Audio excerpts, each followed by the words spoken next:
to get to a basic level of knowledge, basic level of chokhmah, basic level of wisdom, anyone's going to get to, just by being alive. You're going to accumulate knowledge. You don't have to be Jewish to do that. You don't have to learn Torah to do it. Just being alive, you see things. You see different things. You learn certain things. To be able to understand one thing from another, again, you're also going to reach that level of intellect simply by being alive. You're going to know that if a guy comes in with mud, you know that it rained outside. You don't need to learn Torah for this. But to decide what's good and bad, you could only do with Torah. Because only the Torah is reliable enough to tell you on a consistent basis what's good and what's bad. And it'll never change. If it's good today, it's always going to be good. If it's bad today, it's always going to be bad. So when someone tells you that you're never allowed to drive on Shabbat to the Beit Knesset, even though it's a nice, cute mitzvah to go to the Beit Knesset, it's a nice mitzvah, but you're never allowed to drive on Shabbat just to fulfill this mitzvah. Thank you. Just to fulfill this mitzvah, simply because the mitzvah of keeping Shabbat is much bigger than the mitzvah of Beit Knesset. So if someone tells you that some big rabbi told them in secret, that you are allowed, because you live in America, which is a population of about 6 million Jews, that are mostly Reform and conservative, and even the Orthodox are very, very weak to some extent. Not all of them, of course, but many are weak.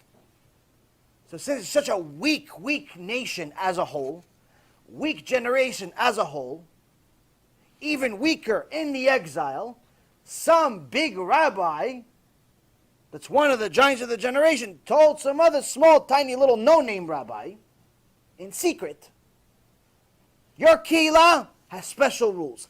They could drive to your Beit Knesset on Shabbat. This is no different than Christianity. No different. This is no different than Islam. The rabbi that says that some other big rabbi, whatever name they want to drop, people drop names like it's their best friends. It's, oh yeah, Rav Kanievsky. Yeah, Rav Kanievsky. Yeah, he knows you.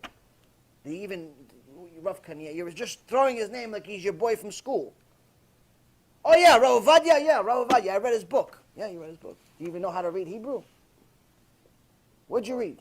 People, oh no, his son. What's his name? Yitzchak. Gdol Hador. People just drop names like it's their friends. No, this rabbi. Yeah, no, I heard this rabbi. No, he came to my kehillah. He gave a lecture. I shook his hand. Yeah, he shook everybody's hand. He's a decent human being. So people say, no, that rabbi, that big rabbi, told my rabbi that it's okay for me, or it's okay for my kehillah to drive on Shabbat to Beit Knesset. You, my friend, are Christian. You're Reform. You're conservative. You're actually worse than a Muslim. Because a Muslim, at least, he's following whatever he thinks is true. You know it's false. You know it's false. Most Christians believe what they believe is true. Despite the fact that it's foolish, they believe it's true. You know it's false. So you're worse than them. So all of those people that keep dropping names and trying to make excuses for themselves, you need to know you're not following anything. You're following your own religion. You should stay home. You shouldn't go to Beit Knesset. And if you're already going to drive to Beit Knesset, why bother? Why bother? Go to the beach. Go somewhere else. Why show other Jews that you are driving on Shabbat? Enticing other Jews to potentially drive on Shabbat also. One of the guys is a brand new Baal Tshuva. He just stopped driving on Shabbat, but he sees the guy that gets an aliyah driving on Shabbat. He says, see, I can get an aliyah. You just need money here. You don't need to follow religion. Why are you making other people fail? Because you're a loser. Why? Why? Either don't come or don't drive. Simple. So, the rabbi that says you're allowed to drive or doesn't say anything about it, Gemara in Masechet Shabbat, page 54, says, Mashiach comes, he's the first one he will punish. Just like he did at the time of the Bet HaMikdash. All of the rabbis that didn't say anything, Hashem punished them first. Why? They didn't say anything. They had knowledge, they didn't say anything. So even more so, rabbi that actually made up this law, where he tells his keilah, no, some big rabbi told me it's mutar, it's allowed for us. This is complete garbage. There's no such thing. We don't have giants that can do that. And even if Moshe Rabbeinu came down and he told you you're allowed to drive on Shabbat, you're still not allowed to drive on Shabbat. Why? Because Torah is permanent. So now, how do people fail? They fail when they humanize the Torah. When they humanize it, when they make it human, they start adding things to it. But there's a specific laws not to do that. So when a person uses their intellect the right way, they know that anyone that tells you such a thing is full of it. They know it, they're full of it. There's no such thing as being allowed to drive on Shabbat because you're weak, because you're old, because you're ugly, because you have 6 heads, because of whatever other excuse you came up with, because the rabbi likes you, because you're dating someone that's really nice, because you're rich, because you're poor, because you have a root canal. Stay home. Stay home. 10 commandments, 4th commandment says, don't drive on Shabbat. Don't drive on Shabbat, it says. It doesn't say go to the Knesset on Shabbat in your car. It doesn't say that. So for all those people that are making new rules, just you know, not only do you get punished for violating Shabbat, but you also get punished for treating Hashem with casualness, like he's your boy. V'alachtem imi bekeri. You treated Hashem with casualness. Yeah. So, let's say you're trying to get a guy to go to Shuvah, and invite him to your house in Shabat, and you say you could drive to your house. No. You never ever tell him you could drive to your house. You think you're going to try to make him go to Shuvah, it's like as a Shabbos meal. You can never ever tell him you can drive to my house on Shabbat. Ever. Never ever tell him. If he drives to your house on his own, it's one thing. You can never tell him you can drive on Shabbat. It's bad what Chabad is doing. Have you attended my lectures? Is Chabad part of Judaism? If Chabad is part of Judaism, then it's not good what they're doing. If Chabad is a different religion, which some rabbis say it is, then it is a problem. The old Chabads, you know, the founders of Chabad, the tzadikim gemurim, amazing people. The Chabad of today, not as much. Not because of Chas v'Shalom, Chabad as a whole, but the style of what they're doing in many places that I know of is against the Torah. So, for example, if you're telling me that what Chabad is doing in your area is telling people, drive on Shabbat because hopefully one day you'll do tshuva, that is 100% against the Torah, and both the person saying drive on Shabbat and the person driving on Shabbat get the same punishment. They both go a nice level, very, very warm place in Gehinom, a nice villa over there for about eternity. Why? It's against the Torah. It's a new law. Not allowed to create new laws, not allowed to drive on Shabbat. Now, if you invite someone to come to your house, you say, come to my house for Shabbat dinner. Now you know there's a possibility he's going to drive. Obviously he doesn't keep anything. You want to invite him, come over. If he drives on his own, it's not your problem. But that's for once. One time. Once you know that he drove to your house, you have to tell him you can't drive on Shabbat. So the next time you come, first of all, try to convince him to stay at your house for Shabbat. If he ends up leaving anyway, it's not your problem. But the next time, you have to tell him, if you're going to come to my house for Shabbat, you can't drive. You can't drive on Shabbat. You don't have a get out of jail free card because of Baalei Tshuva. So if the Chabad or whatever other place says drive now and don't drive later, this is absolutely asur. If that's what you meant, that's what they're doing, then again, one time, yes, again, not telling them to drive. Never ever telling them to drive. But again, the problem that I see, the reason why this Chabad question is not new, is because it's not one time. Many places, not all obviously, there are many places that are part of Chabad that are phenomenal, great, amazing, Kedoshim. But unfortunately some that have stolen the Chabad name, it's not really Chabad, they call themselves Chabad. Real Chabad is Kodesh. Real Chabad. Were Chabadniks that were willing to die for any mitzvah.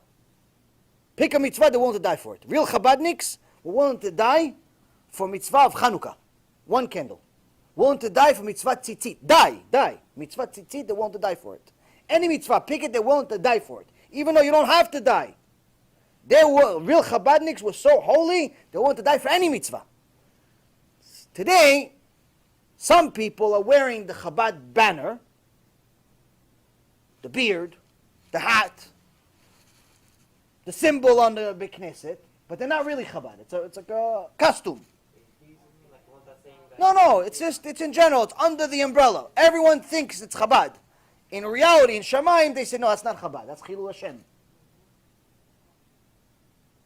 Not Chabad, Chilul Hashem. Why? Because they tell people, oh yeah, park over here, park over here, park over here, park over here. The guy comes to the Beit Knesset with the car on Shabbat, with the car. For 20 years, no one ever says anything. Or even worse, one of my students stopped driving on Shabbat. Finally, Baruch Hashem, she saw one of our videos, she stopped driving on Shabbat. What does the guy tell her? Oh, how come you don't come to our Beit Knesset anymore? She says, because it's driving on Shabbat. She goes, yeah, it's okay, Hashem understands. Hashem understands you, Rasha Merusha. One of the pleasures that the tzadikim are going to get is seeing the wicked suffer. It's what happens. One of the punishment of the wicked at the time of Mashiach is to go see all the tzadikim get their reward. This is what I could have had if I didn't drive on Shabbat. So sometimes you have costumes. You have people wearing costumes. And the people wearing costumes call themselves Chabad, call themselves Breslev, call themselves all types of names. Try to connect themselves to tzadikim gmurim, to very, very holy rabbis. But in reality, they're 100% Korach, Esav. Reshaim. It's fake. So if anyone tells you you're allowed to drive on Shabbat for any other reason other than Pikuach Nefesh, he's Esav. Call him Esav. Don't call him Chabad. Don't call him a Jew. Call him Esav. Akol kol Yaakov va'edayim yedei Esav. He looks and he sounds like Yaakov, but he's Esav. You understand? I've heard enough. New arrival screams, echoing through the hallway to know that this ain't good. Once they pass them through the infierno, they don't come back. It's enough to make you go crazy. Do not think we fear you, Spirit.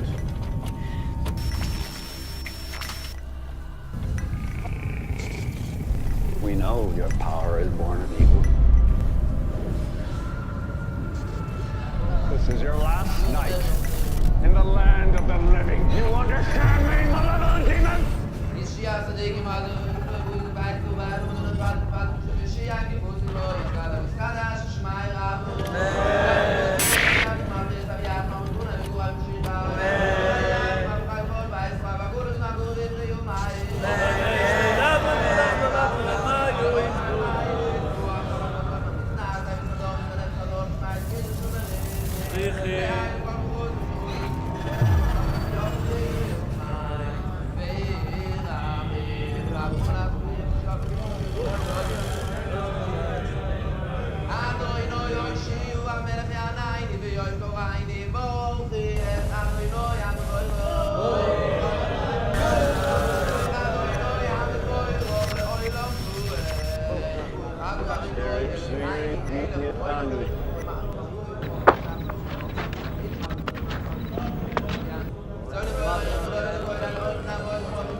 within. Just know, once you cross that threshold, there is only one way out. There was a rich family that lived here called the Hetheringtons, and unfortunately, their daughter passed away of a heart attack inside the house. Basically, they were so devastated that they reached out to people claiming to be psychic mediums. They actually weren't psychic mediums. They opened up a total of 11 portals inside this house and invited spirits and entities from all different kinds of dimensions. Well, I think there are certain pieces of evidence that there is an afterlife. Resurrection of the dead is affirmed pretty clearly in the Talmud and the Midrash. To be honest with you, to give this lecture is a nightmare. If it was up to me, I wouldn't do it. There's going to be some graphic details. This place is a maze. That person after death went to a place called Sheol. This is by far the largest near-death experience study that has ever been conducted. People go to a place and they experience weird things. And sometimes they actually will see a character of some type. Well, where did that come from?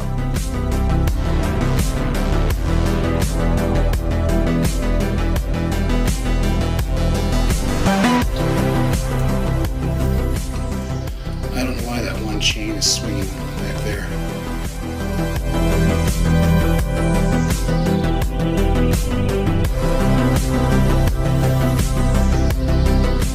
They may describe feeling profoundly peaceful, seeing a bright, warm, welcoming light. Some people describe watching doctors and nurses working on them with incredible accuracy. Next thing I knew, I was above my body watching the operation. How long did you feel like you were gone? I went to a place of timelessness. And so what that means, it could have been a second, could have been 5 minutes. I don't know.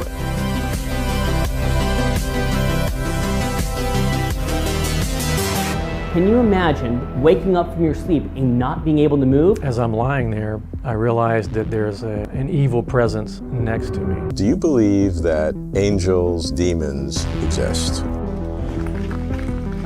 Holy dude, get out of here! Oh my god, dude! Strange things keep happening. Bizarre nightmares, as if I'm on fire.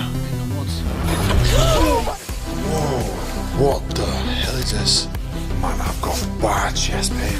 Satan's Hollow is what it's called, the portal to hell. Some people calling it an eye of fire, while others said it looked like the portal to hell opening up. And the next thing I know, I was outside of my body, looking at my body.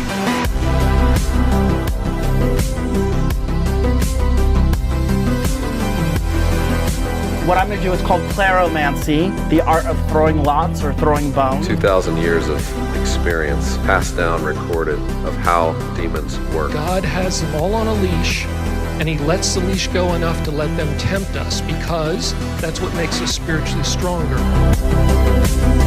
I'm trying to be as graphic as possible so you understand what we're talking about. It's your ticket to reality. It's your ticket to freedom. It's your ticket to immortality. Is there an afterlife? Is there a God? This is the type of information that can keep you away from the Eran. What happens to us after we die?